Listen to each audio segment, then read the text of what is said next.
Welcome back to Whitt Acres. Today we're going to be planting out the sun border that I made this year along the vegetable garden fence.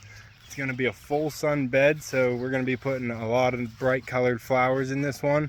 I recently put up this fence around the garden to keep the dogs out, and I kind of felt like the dogs would run right through this fence because they wouldn't be able to see the actual fencing with the posts being 12 feet apart. So instead of putting some rails or slats across it, decided to put a flower bed border out here to give it some space and definition, and I think it's going to work out nicely. So I already sowed in some sunflower seeds a long time ago, maybe a week, and we have nothing going on in that front, so not sure how I'm going to be doing on sunflowers this year. But the few things that I have planted in here already are my dahlias that we saw in a recent video.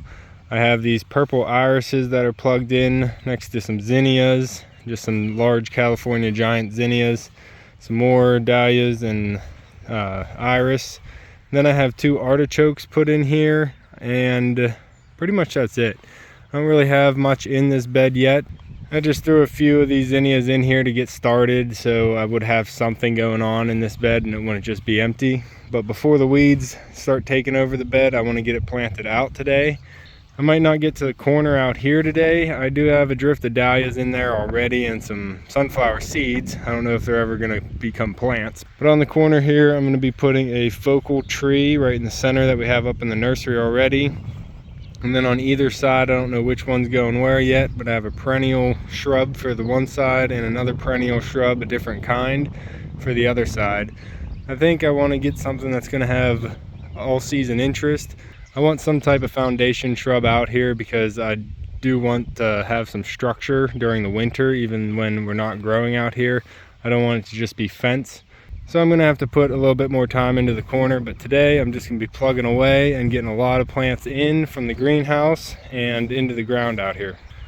But today I'm just going to be plugging away real fast and getting the greenhouse cleared out into the landscape out here. So we'll head over to the greenhouse and see what I have available to be plugged in. Last night I started to mulch out this area with some compost and did a little bit of planting. I'll show you what's in here. I put a stone on the end there because I just like having stones in different places, but this one just seemed like it needed a stone on the corner. I have an elephant ear plugged in on the corner of that, right off that post. We'll see if that thing comes up. In front of that is a drift of 4 annual dahlias. We have a hibiscus, which I believe is going to be a red hibiscus.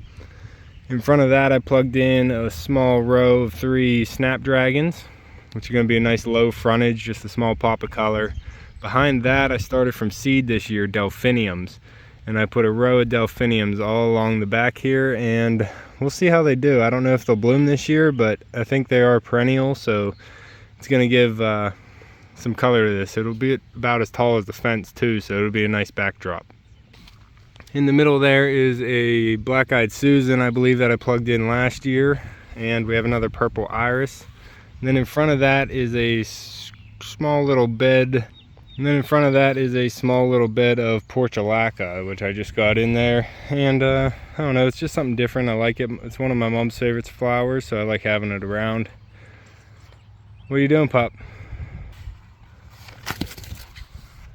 Let's get to the greenhouse. The irises are about done on the side of the greenhouse, and I did get a lot of tomatoes and peppers out of here and some dahlias, marigolds, so the greenhouse is getting a little emptier. I'm putting a dent in it, but I have all my squash and pumpkins coming up real big, which I really need to get in the ground because I don't want those getting root bound. I have a ton more down here, cucumbers and pumpkins coming up. I have a tomato flowering right there, and a bunch more flowers in here. So let's see what I have to go out into the sun border.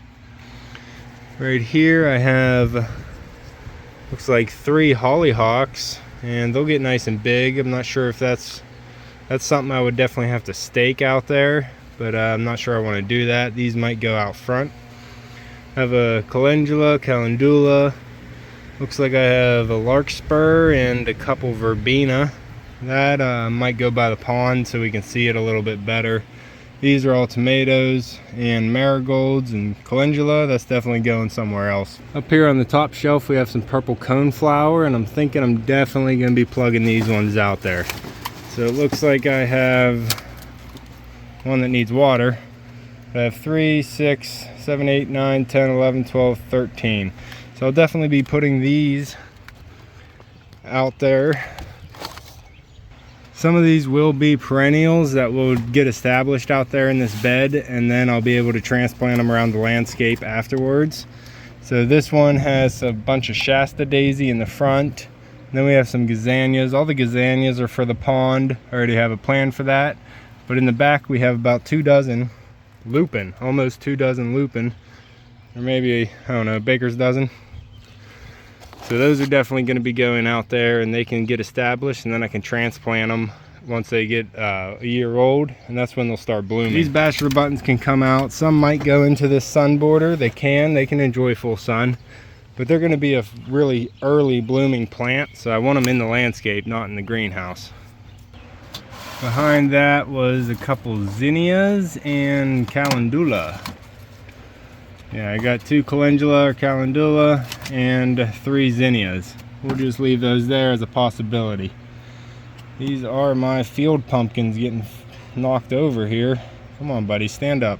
Stand up. Tuck you in there. Okay, so I'm thinking we're going to be putting some coneflower. I'm not sure if that's even going to bloom this year, but I want to get it started and get it established out there, because that's definitely one that's going to be going around the property everywhere. Then we have some Shasta daisy, which I want to spread around as well, so I'll get a lot of those in. I might save a few for some other places. The gazania is not going out. I'll put those by the pond. And then we have the lupine. So lupine does not bloom the first year that you sow it, but it is a beautiful plant, and it'll still have some gorgeous foliage this year, so I'll use that.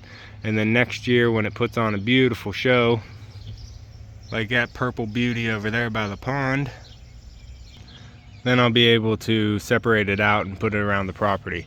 The bachelor button are going to be little blue ones, and I'll speckle those in for some early color. So I'll get these, I'll switch out the gazanias for the bachelor buttons and carry the whole tray out there.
What?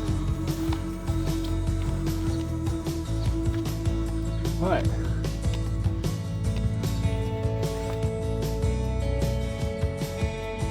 What'd you want?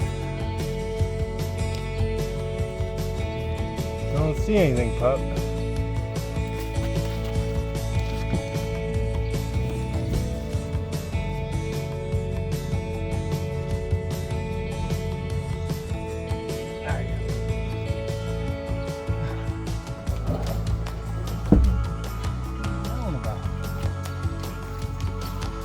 See anything, buddy? Why are you yelling? Thought you had something, bud. Puppy, he's sounding the alarm and there was nothing even there. Silly puppy, trying to do some planting.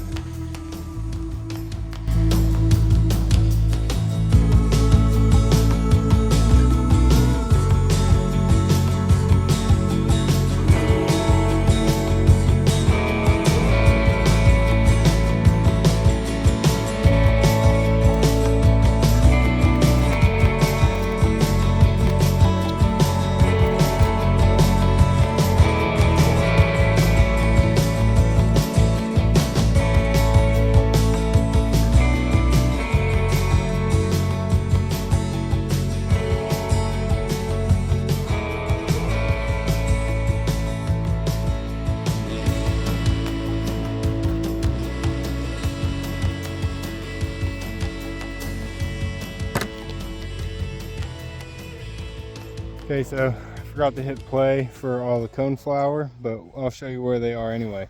I'm going to come over to this other side by the garden entrance and get some planted in here, some of the perennials that I know I want over here. I want a few herbaceous perennials over here that will add some color. So there's a iris right there, and then I'm going to plug in this Shasta daisy right here on the end, just into the compost. I'm not even going to dig into the soil, just going to plant it right into the compost, and hopefully that's good enough. Now this other one's actually dry, so I'm going to go in, come into the bird bath here, and make a multi-use of it. Get this plug nice and wet before I plant it. Don't want to be planting a dry plug, so get it nice and wet. And then this daisy is going to go in right behind the stone and right on the corner. There we go. So I have some plants left over of the Echinacea, the bachelor button, lupine, and the Shasta, but I will have some plants for those in the other parts of the gardens and the other parts of the landscape, so I don't want to put them all into this one row. What I did get in is a Shasta on the corner, a group of 3 lupine, and that's going to be a nice big show of color whenever they establish. They'll be staying there.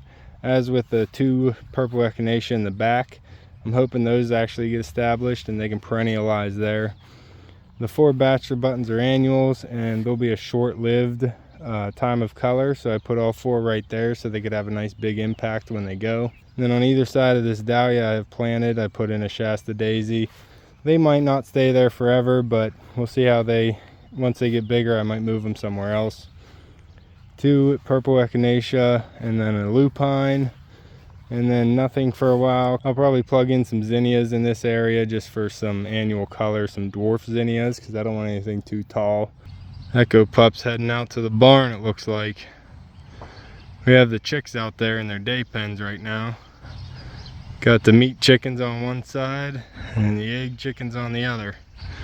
So Echo Pup's been trotting out there every, I don't know, 15 minutes just to check on them, make sure they're all staying in their pens.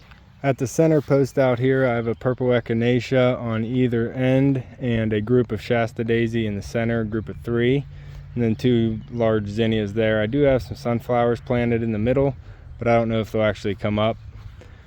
Another lupine to just add some color, so whenever it's blooming it has sections of color all the way down. I don't want to just put it all in the front area. And then I have a purple Echinacea there.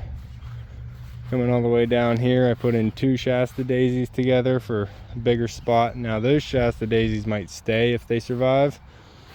What am I thinking? Those are bachelor buttons.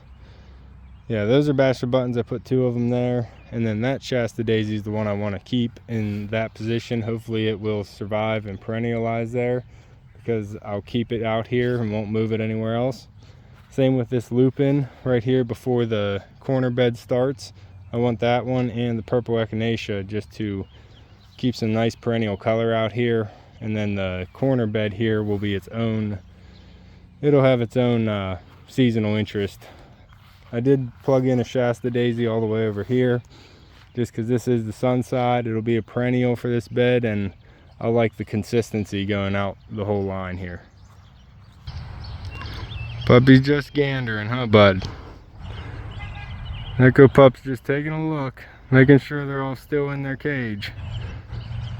Echo Pup is such a good farm puppy.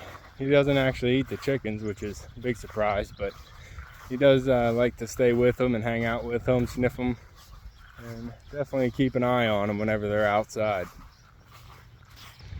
So I know the bed doesn't look like much right now, but there is a lot of potential in there, and definitely a lot of color going to be coming here this season. So if you want to see how this bed turns out, go down in the description below, check out our Whitt Acres Garden Tours channel, so you'll be able to see all the garden tours going on during the growing season. And you'll be able to see how all the gardens here on property change weekly during the growing season. All right, that is all for this one today. If you like what you see, go ahead, hit that like button down below before you leave. Subscribe so you can see more, and don't forget, you can see me and Echo on the next one. Thanks for watching.